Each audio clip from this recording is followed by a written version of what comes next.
My name is Deborah Belford.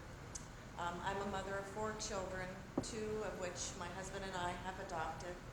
I'm also a foster parent and work as a part-time registered nurse. I'm here to share my story of James and how the Indian child welfare impacted our family. James was born drug and alcohol affected to parents of Native American and Caucasian heritage.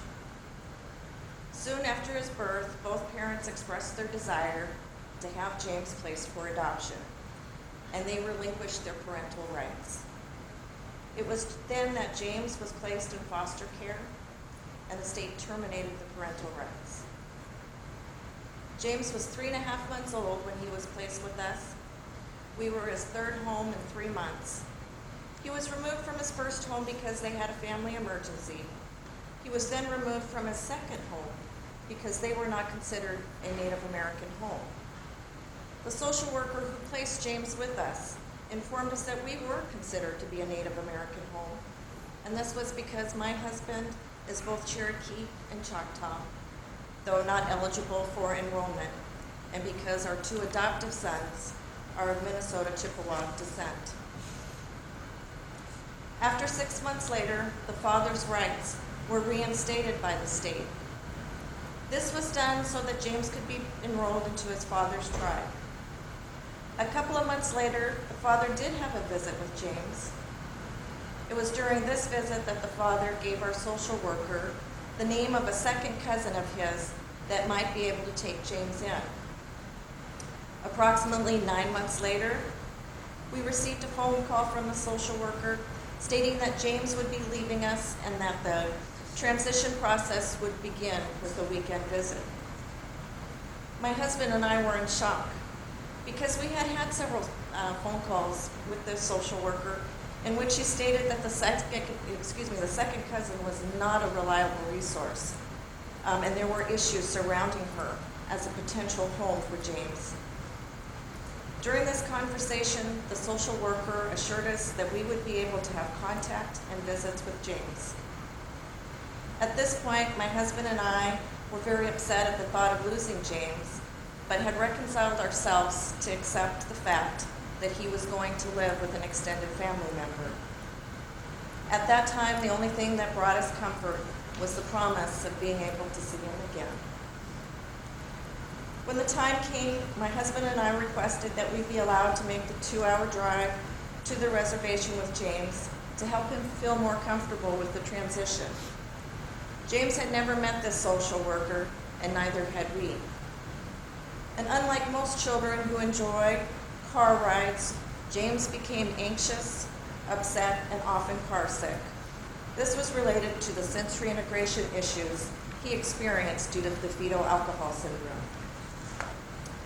Once we arrived at this particular home, the social worker knocked on the door, and there was no answer. About 5 minutes later, she called in to the home, and the phone was answered.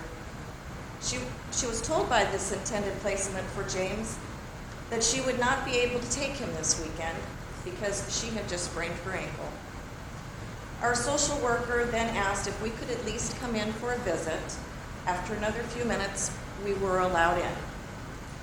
When we entered the home, we were so totally overwhelmed by the strong and obvious smell of marijuana. We also noticed scissors, multiple lighters lying around on the end tables, a kitty litter box that was uncovered. It was obvious to us they were not in anywhere prepared to take in this rambunctious 2-year-old who puts everything in his mouth. We were there almost 45 minutes, and not once was there any attempt made by this cousin to interact with James. And she did not ask me any questions on how to take care of him. As we left, my heart just kind of sank into my stomach. I couldn't believe that this was going to be James's new home. I was thankful that we did not have to leave him there that weekend. We thought for sure our social worker would have some of the same concerns as we did, but to our dismay and disbelief, she did not. Our social worker stated that she didn't smell anything, even though my husband, who is a police officer, with plenty of training and experience, distinctly smelled marijuana. I did too. Our social worker stated she would have to be careful how she discussed our concerns with the tribal social worker because she did not want to step on anybody's toes. At that point, we felt we needed to let someone know of our concerns. So my husband wrote a letter to the judge presiding over the case and carried it to the court on the day of the hearing for jurisdictional change from state court to tribal court. Upon arrival, he learned the hearing had been canceled and that the letter for the judge had to go through the Attorney General's office. Without hesitation, I called the Attorney General and informed him of all of our concerns regarding the potential placement and the lack of concern shown by the state social worker and her inability to keep us informed of upcoming hearings. The Attorney General agreed that we had valid concerns and he would make sure we received notifications of upcoming court dates. 2 days later, I received a phone call from our social worker, so I assumed that she had heard from the Attorney General's office. She informed me that if we continue down this road and insist upon saying that we smelled marijuana, that we would only hurt ourselves and any chances of having a continued relationship with James. She told me again that she did not smell anything and that she would testify as such. I told her I felt like I was being emotionally blackmailed and that I needed to do what was in the best interest of James. Her response to me was, I need to think about my Native American heritage. You see, our social worker was also Native American. After that conversation, it was very clear to us that we needed to fight for James and become his voice. After several phone calls, we were able to find an attorney, Mr. Yale Lewis, who had some experience working with various tribes in our state. Mr. Lewis, who had previously worked with this particular tribe, was very honest with us and told us that our chances of having a positive outcome was only about 30% or less. But my husband and I knew what we needed to do. We knew we needed to follow our hearts, and that we decided to continue to do what was right for James. In that process, once we hired Yale, we were able to get a continuance on the matter of jurisdictional change. During this time, James had 2 visits with the intended relative placement, and each time, James was returned to us very sick. His lungs had audible rattling, wheezing, and his breathing was labored. Each time, I took him immediately into the pediatrician's office, where he was received and prescribed steroid breathing treatments to decrease the inflammation in his lungs. At our second visit, the doctor diagnosed him with asthma and reactive airway disease. And the doctor said that this was due to the environment that he was being exposed to. Then, as his lungs began to recover, he began to have diarrhea. This continued over a month. This required visits to the pediatric GI specialist, multiple stool tests, and upper GI x-rays. No explanation for the diarrhea was ever found. As a mother and a nurse, I believe it was all due to stress. James, who used to be a happy, secure little toddler, now cried whenever I left the room. He was having frequent temper tantrums, difficulty sleeping, and never wanted to be left alone. On October 19th, 2006, the judge had made her decision. Our petition for adoption had been denied. James was to leave our home and to live with the extended family member on the reservation. You see, James had been declared an Indian child for the purpose of ICWA 8 months earlier. This had taken place without our knowledge. According to Washington State WACs, or administrative codes, and DSHS policy, this should never have happened. We should have been informed of upcoming court dates and have been included in the plan of care for James. Our family suffered greatly from the loss of James. I would liken it to the death of a child.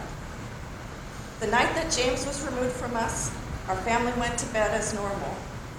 The following morning, my husband and I woke to the image of our sons, then 6 and 8, sleeping on the floor next to James's now empty crib. We had raised James for nearly 2 years, from when he was just an infant of 3.5 months old, and now 2. To all of us, James, he was our family. My sons loved him as their brother, and we loved him as our son. Our story is just one of many. ICWA, a law that was meant to keep families together, is now tearing them apart. It is now being used and interpreted in ways for which it was not meant. It is my desire that Congress revisits the Indian Child Welfare Act and considers revising it to ensure fairness and protection of the Constitution of the United States of America as agreed to every American citizen, regardless of age, race, religion, and political affiliation. Although this is a federal law, it is left up to the individual states to interpret and enforce. There are no standards in place that ensure each state is enacting the law correctly, and social services are so overwhelmed and undermanned to the point where they're afraid of the act. The existing Indian family doctrine is a good example of the unbalanced approach to determining whether or not ICWA should be enacted.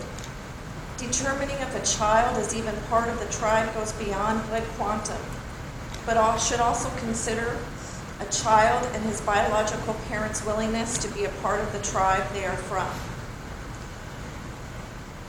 And as Yale stated earlier, I guess the existing Indian Child Welfare Act doesn't even, the existing Indian family, does not even exist anymore. And I think that's really sad. I think that is something that every state should be adopting and should have adopted. I think that if a child wasn't born on the reservation, the parents didn't live on the reservation, that child is not considered to be part of an Indian family and is not being removed from an Indian family. These parents willingly gave up their right. They wanted the child to be adopted. But the Indian Child Welfare Act was enacted anyway, even though he was not being removed from the reservation or from a family. We were his family. It was used to remove him from his family. I found out 6 months later that this didn't work out. He was removed from that home and placed who knows where. So this was not in the best interest of this child in any way. This law is very old. I would say it was put in place with good intentions, but now it needs to be revised and it needs to be changed to protect the children and not the tribes. Deborah, you're telling us that you don't know where he is now? We don't know where he was placed. This has been about 3 or 4 years? This has been 4 years now.